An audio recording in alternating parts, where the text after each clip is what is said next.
Hello everyone, how are you doing? I hope that you're doing good. I am feeling pretty great. As you can see, I finally did a bit of cosplay and I chose Orochimaru. I also already had the earrings, so you're already halfway there. I actually had a pretty good time getting ready. I just put on some music. I was listening to Sleep Token and putting my makeup on and trying to style this wig a little bit, and now I feel pretty good. I think today is going to be a good day. I don't have a very structured plan for this video. I just kind of am going to talk about Naruto and some of the things that I liked or didn't like or that I noticed or that I wish had been there.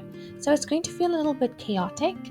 Also, YouTube on the YouTube Studio side has this inspiration tab that's like an AI that gives you advice for what you should do in a video.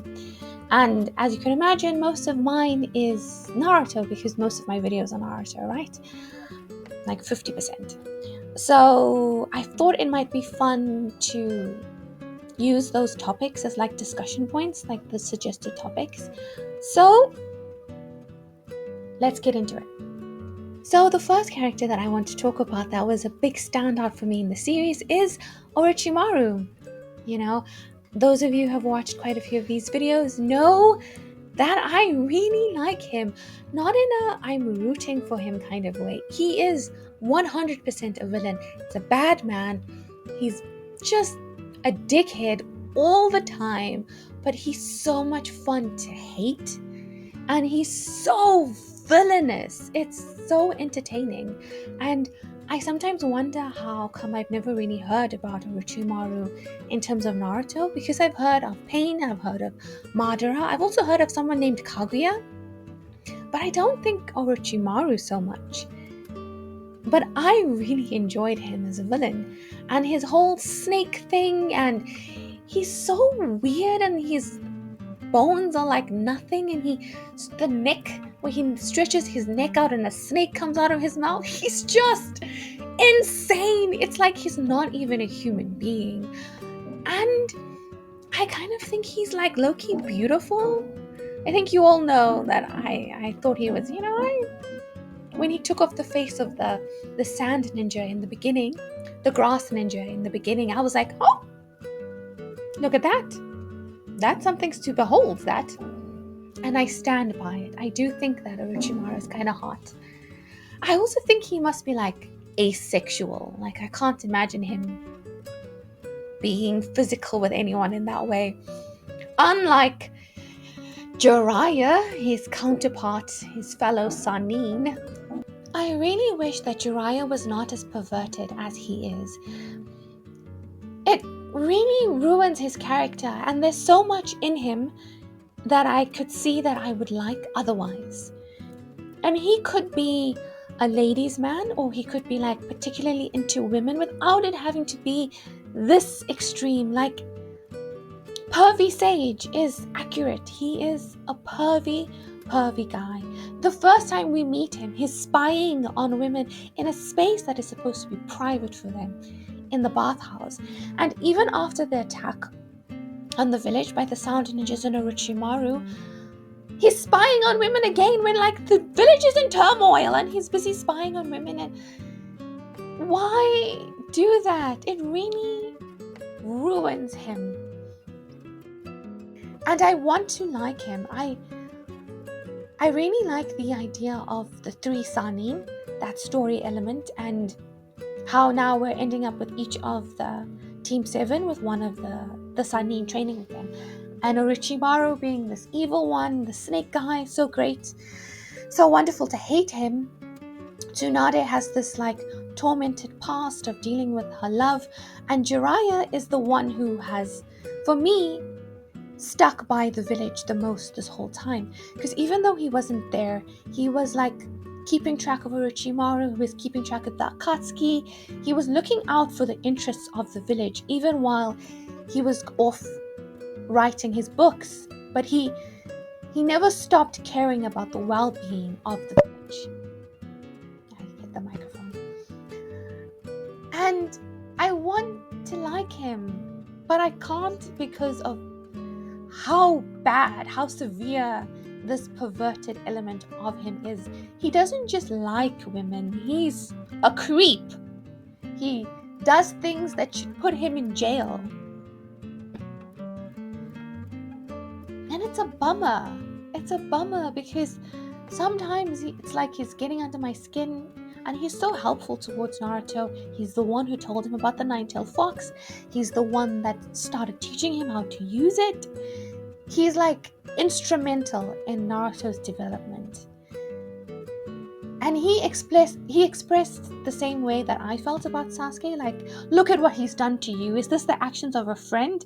I think that's what I would say to Naruto if I was in that position. But because he's such a creep, I can't like him fully. I can't properly like him because that element of him is just too much. It's just too extreme. Like, spying on people, like, I just imagine myself being spied on, and I've been creeped on. I've been followed home and had creepy guys knocking on my door and stuff. And that's Jiraiya. Jiraiya is that person, so how can I like him? I can't. The girls here are off the charts. And then continuing on with this theme of the Sanin, there's Tsunade. I really like her. I really enjoyed Tsunade so far from what we've seen. But this is not really important in terms of the story. It's just my own personal feelings. Her leaving the village after Dan died and her brother died, I understand. But the fact that she stayed away for so long makes me... It's like kind of a terrible thing to do because of her ability.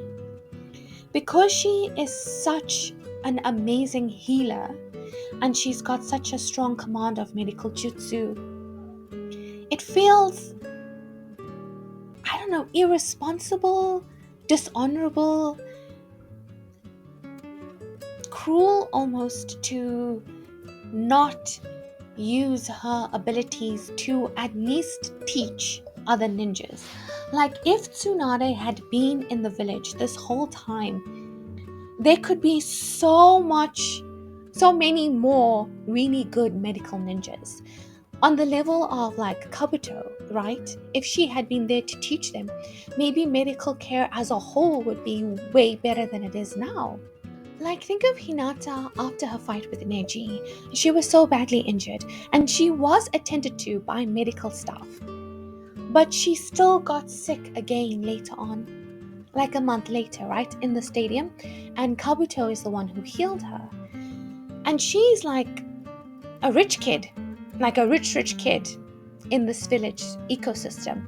And if even she is not able to get like proper medical care, like, what's it like for everybody else, you know?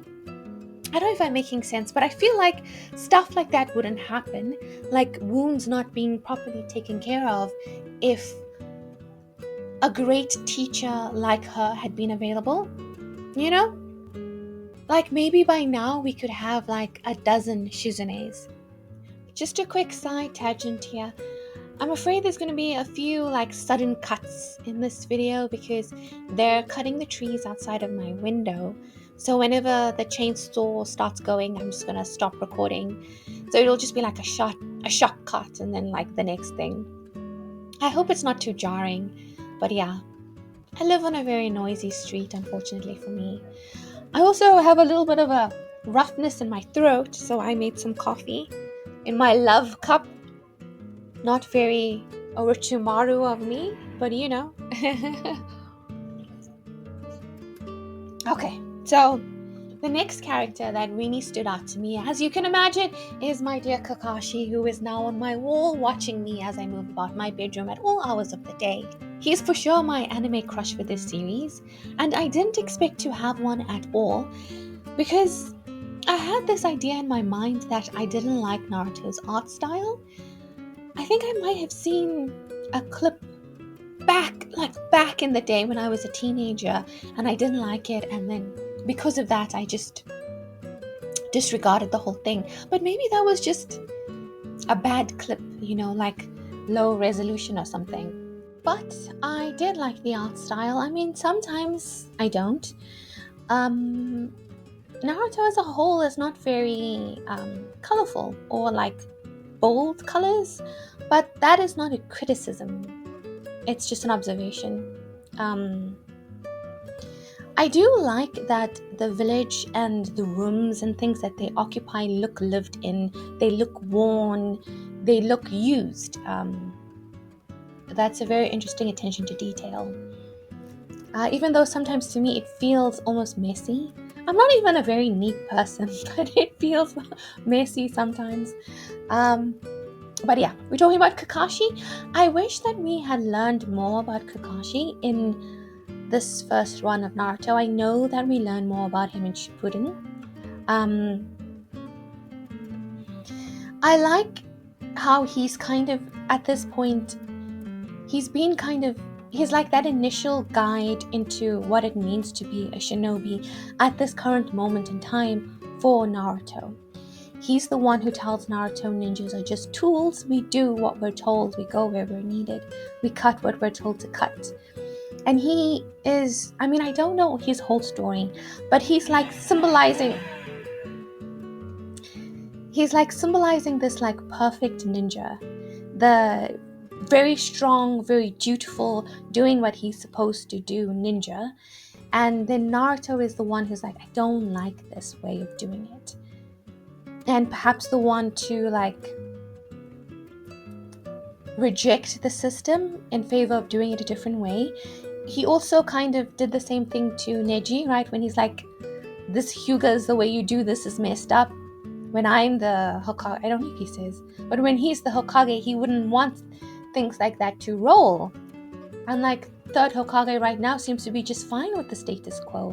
He uses the ninjas as tools, and we see that in the Chunin exams, the way he looks at them, at the children. He is looking at them as resources, not like people.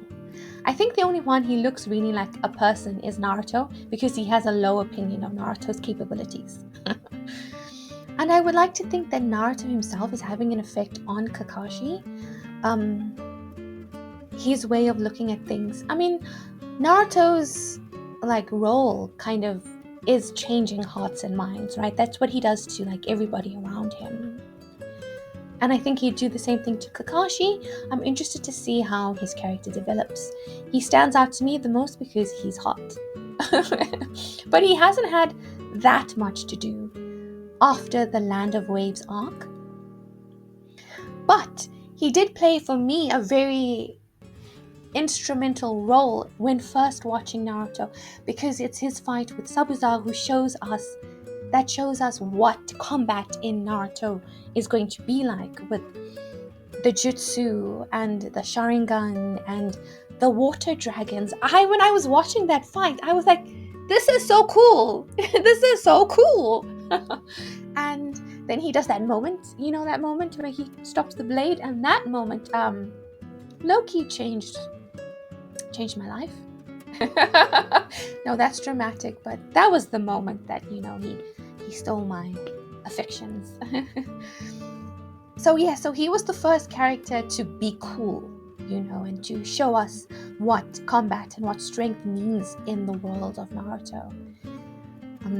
So you immediately become attached to him just because of that, I think. And he clearly cares for them. Like, you see him worry about them throughout the series, and he comes to fetch Naruto after him and Sasuke fight. And Kakashi became a Chunin when he was 6 or 7, right?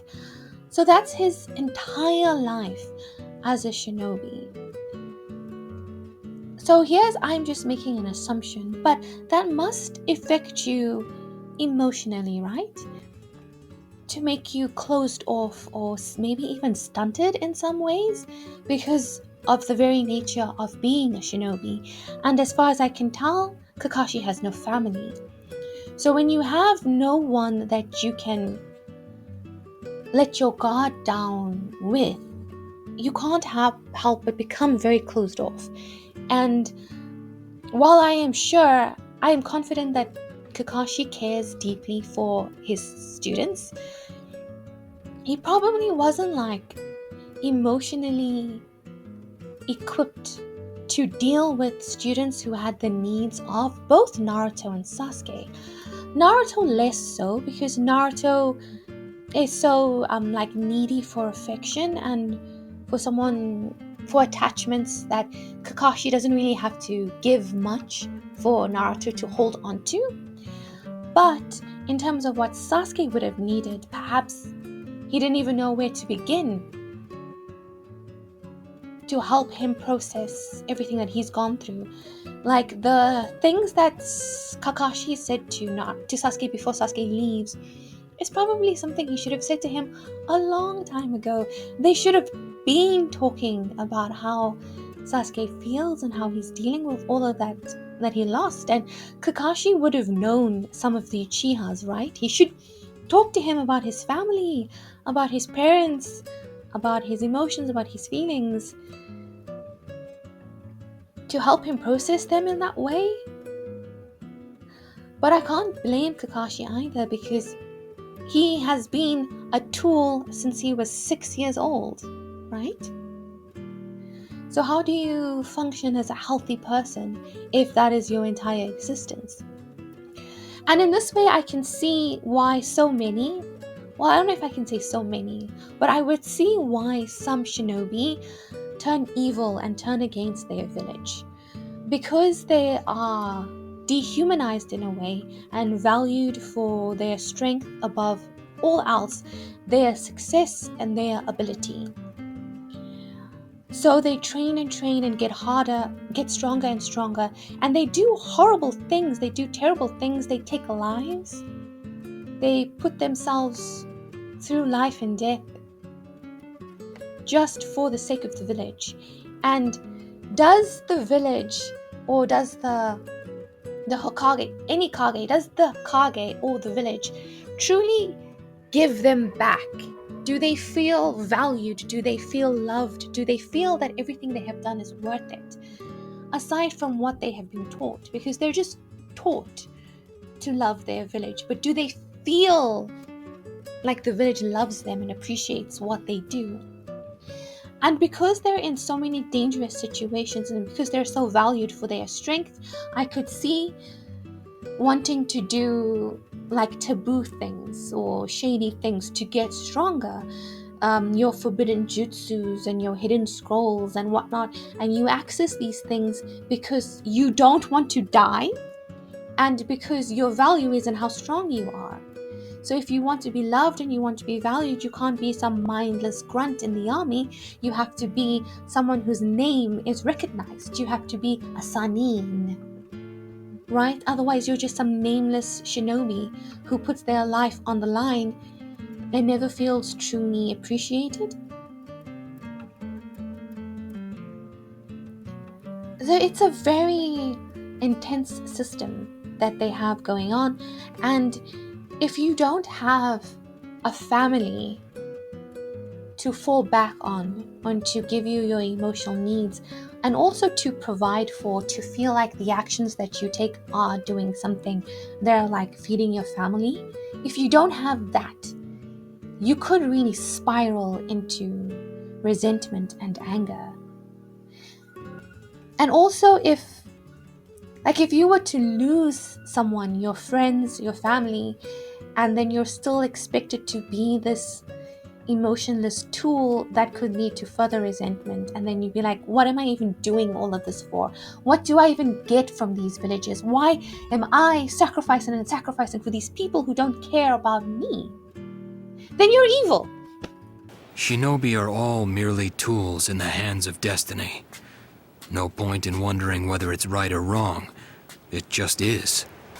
Is that why we go through all this training? Just to end up like them? Well, it's a question without an answer. And that is something we ninja have to deal with every day of our lives. Like Zabuza and the kid. I've just come to a decision. From now on, I'm finding my own ninja way. A way that's straight and true and without any regrets. From now on, I'm following the way of Naruto! Now to talk about Naruto himself. I know that a lot of people, maybe not a lot, but some people find him annoying, like too annoying to be likable. And I don't feel that way, though I do find him to be annoying a lot of the times. And a lot of the times, I just want him to shut up. But the way that I feel about Naruto is it's like the affection of a little brother. He's annoying and he's a brat, but he's got such a big heart and he's trying to do the right thing in a lot of occasions. And the few people that he holds dear, he holds very, very dear. So I do like Naruto. I hope that he learns to pick and choose his moments of when to speak better in the future. But I support him and I like him, and I'm interested in seeing where his journey goes.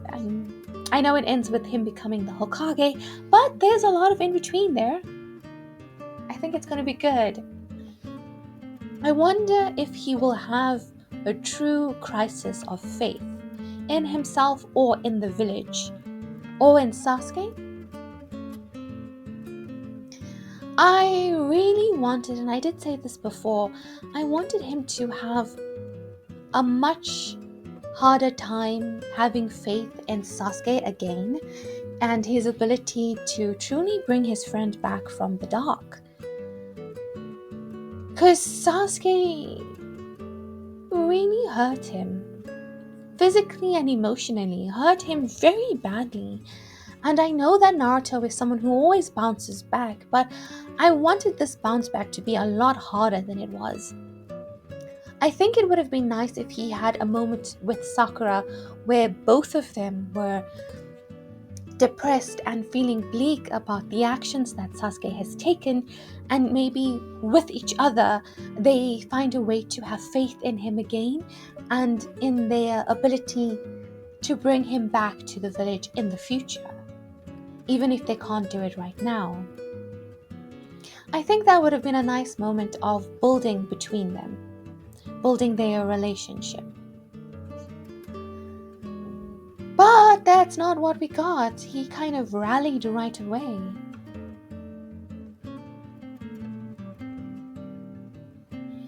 But in terms of Naruto as a whole, there's not that many things that I truly, truly disliked. I don't think there's anything that I really hate. And oddly enough, I was saying in my previous video that I feel like we don't see enough reasons or substance or foundation for Sakura's feelings for Sakura, for Sakura's feelings for Sasuke. But we had that really great moment when Naruto is leaving the village to go and find Sasuke, and Sakura is internally thinking about how Naruto is always there for her, how he supports her, how he tries to understand her. And just that moment alone is more foundation for why she should have feelings for Naruto over Sasuke. And I don't ship Naruto and Sakura in any way. I truly do think that Naruto should be with someone sweet and kind like Hinata. I mean, I hope that she can get more gumption, and not be so all the time. I don't like that. But she is sweet and kind and nurturing, and I think that he should have kind of influence in his life more than someone who is more tough love like Sakura. And I do think that kind of vibe is good for Sasuke, who's kind of a little shit. He has real shitty tendencies sometimes, like when he just burst into Kakashi's room that time and demanded that all of these high-ranking Jonin tell him what's going on. It was very bratty behavior, right? And so I feel like someone like Sakura does suit him more, even though I feel like there's not enough foundation given to their romantic relationship and feelings for each other. Speaking of that time that Sasuke just burst into that bedroom, that one ninja that came into the room and was like, "Oh, did you hear that Itachi is back?" That guy set events into emotion that led to all the things that happened after that. I hope he got severely reprimanded. So to rapidly switch gears, one of the things that I really liked in Naruto is the significance of all of the fights. Like, I was talking to a friend the other day about Bleach, and he was complaining that there's too many fights in Bleach. And I agreed, because one of the most annoying things about Bleach is some of the long fights that don't mean anything. Like, what always sticks out to me is when they're in Waco Mundo, and I think first Renji is fighting. Either first it's Renji or it's Uryu. One of them is fighting the pink-headed Spada, and then the next one joins. So first Renji is fighting the pink-headed Spada, and then Uryu joins, and then he fights, and then they both fight together. Then the guy kicks their ass, and then Mayuri, crazy scientist captain, arrives, and then he fights the pink-headed Spada. And it's so much time fighting the same villain, and it means nothing. It's not anything. It's not valuable to the story.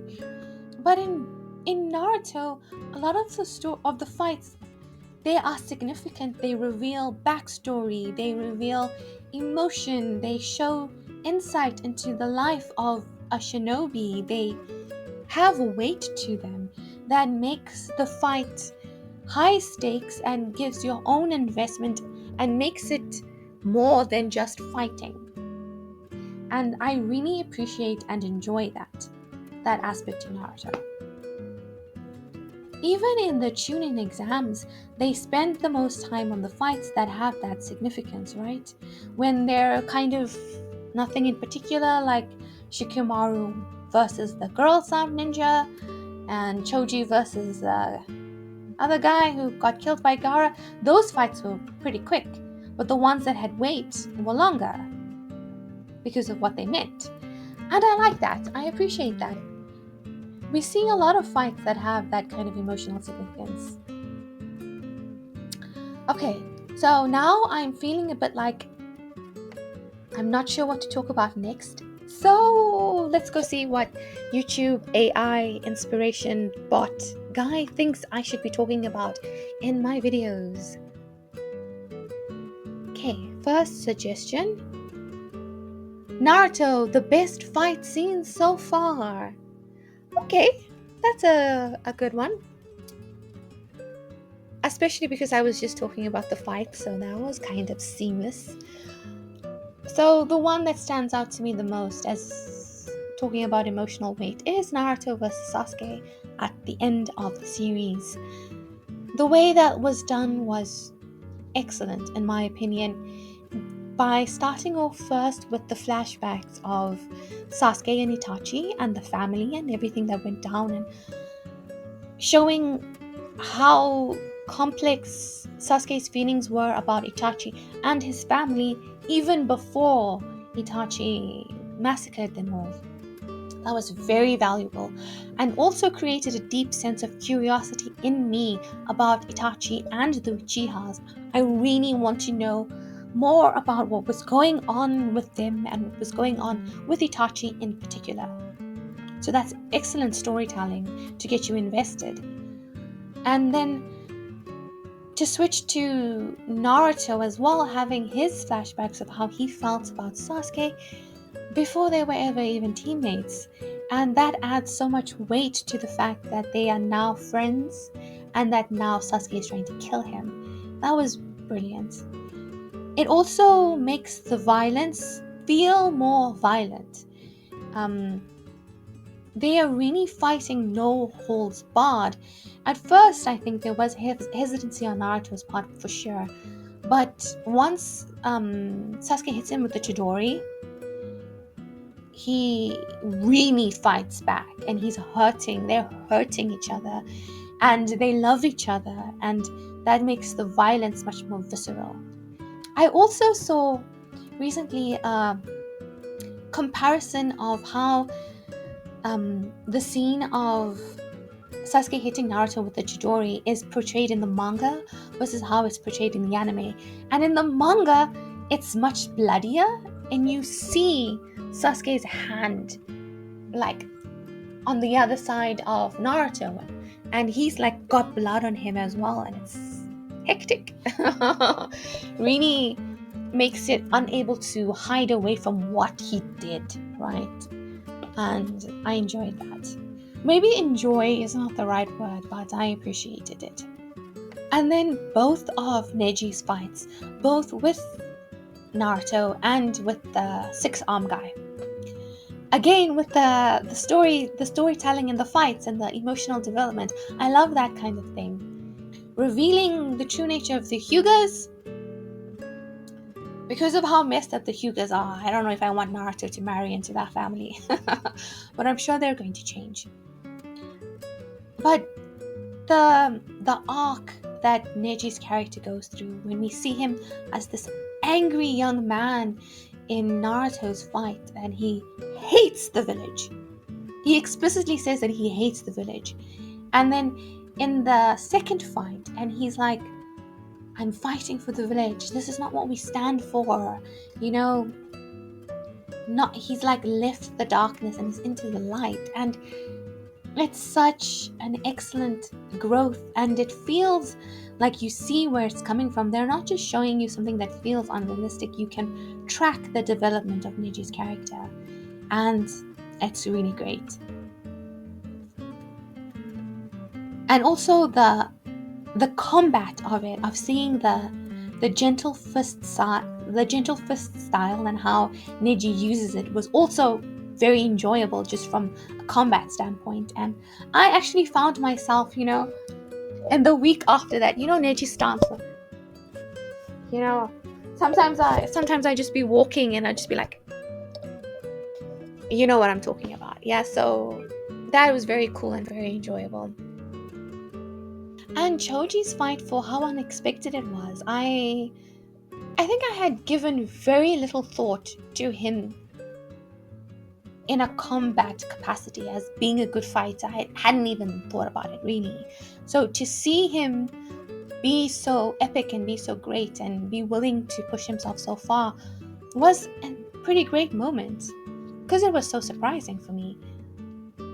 And of course, the fighting with Kimimaro, I appreciated that one for the insight that it gives into Orochimaru and the kind of people he is able to draw into his orbit, and why he is able to get them to be so dedicated to him. He finds these broken children or these broken youths and promises them the world, and because they're so desperate for something to believe in, they believe in him. And then to see that he doesn't really care about them at all. And of course, Gaara versus Rock Lee. With that fight, it kind of reinforced me into why watching Naruto is worthwhile, even though I do have some spoilers, because I think I knew that Gaara fought Sasuke, so I knew that Rock Lee must lose. But even knowing that did not prepare me for how Rock Lee lost that fight. I was still fully invested and fully devastated by everything that happened in that fight. And it's a real insight into these ninja and how they strive for strength and to make a mark and to be worthwhile. Maybe worthwhile is the wrong word, but I think you know what I'm getting at. And then of course that endeared me to the handsome, splendid young ninja forever. And of course, special mention to the first big fight of Kakashi versus Zabuza, when we first saw what the combat in Naruto could be like, and I was very taken in, very excited by that, and I think that was a very good introduction into combat and how it works in Naruto. And dishonorable mention to Itachi versus Kakashi, when he put him in the Tsukiyomi and tortured him so badly. It was a very impressive skill, but I can't condone hurting Kakashi like that. And then Sasuke. For me, I know that something must happen to Itachi to redeem him in some way in the future. But for me right now, from what I have, he's a villain. He's a bad guy. Maybe a light side of bad guy, because there's obviously, from what we've now seen, some badness in the Uchihas there somewhere. But everything that he said to Sasuke after that just sent Sasuke onto the path that he's now on with Orochimaru. And my videos that have Itachi in them, where I'm like, this dickhead, are my most disliked videos. So I think people don't like it when I'm mean about Itachi. But from what I've seen so far, guys, this is a bad guy. He was nice to his brother for a while, and then he was suddenly the biggest asshole ever. Okay, so now I am getting quite tired of talking, so let us do like a speed run of these last suggestions. Most impactful character moments, I think I've kind of already spoken about that through the fights, because they usually come through in the fights. Oh, what's a good moment that I didn't speak about is Naruto standing in front of Tsunade when Kabuto is going to attack, and he takes the blow. That was a pretty epic moment, and that whole fight was cool as well. I wish that Jiraiya had been at full strength, because I feel like we still haven't seen him like really fight at his like Sannin level fighting, and I really want to see that. Okay. Naruto predicting Sasuke's future. Sasuke is going to train with Orochimaru and then do some bad things and then have a change of heart down the line and go back to the Leaf Village. I'm sure it's going to be very interesting, but that's what's going to happen. What if Naruto never met Iruka? So he kind of speaks about this himself when he is fighting Gaara, right? That he sees himself in Gaara, and at first he perceives Gaara's hate as strength, but then he realizes that his strength comes from his bonds. The imagery we see is Naruto falling through darkness, right? And then he talks about meeting Iruka and how that kind of saved him. So I think we know that if he had never met a teacher like Iruka, he would have continued to fall through the darkness. And I don't think he would have become as hateful as Gaara used to be, because Gaara had people actively trying to kill him, and Naruto did not. But his resentment and hatred towards the village would only have continued to grow. And as he discovered the power of the nine-tailed fox, even if he could have become Hokage, would he have been a good Hokage to a village that he hates? Probably not. So yeah, he would have gone down a dark path, and perhaps he would have been the one going to join Orochimaru to get stronger. But when he says when he spends time with Iruka, he imagines that this is what it's like to have a dad. Oh, my heart! Naruto! Oh, it's so sad. But now maybe he'll have that dad experience with Jiraiya, because Jiraiya is more of the age of maybe more grandfather, but Iruka is not that much older than him to be his father. But he'll get an uncle experience with Jiraiya, perhaps. Hopefully not too pervy. Naruto, comparing the anime and manga art styles. I'm not too familiar with the manga art styles, but from what I can see, the manga was a little bit more graphic. But I don't think it's unusual for the anime to tone down gore and stuff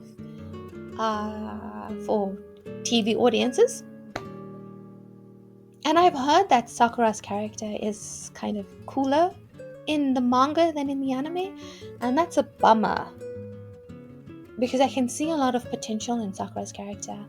And like I said before, I want to like her, but I don't have the... It feels like there's nothing for me to hold on to with her character. So I'm really looking forward to her becoming a medical ninja and focusing on her own journey to becoming stronger.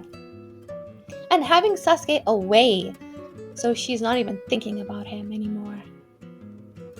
Yeah, okay, so my voice is going. I hope that you enjoyed this video, very different from my usual stuff. If you want to talk about Naruto and some of the things I've said, please leave a comment. I'd love to hear from you. I had fun doing this makeup, though I think the purple is not bright enough. I think I'll have to find something different. I tried doing a really pale face, but I just looked so weird. I looked like a ghost, but like a clown ghost. So I still kind of did a little bit of a brownish base, but still much paler. Can you see the difference between my hand and my face? But anyways, I hope that you have a good day, a good week. See you in the next one. I'm Kayla. Bye.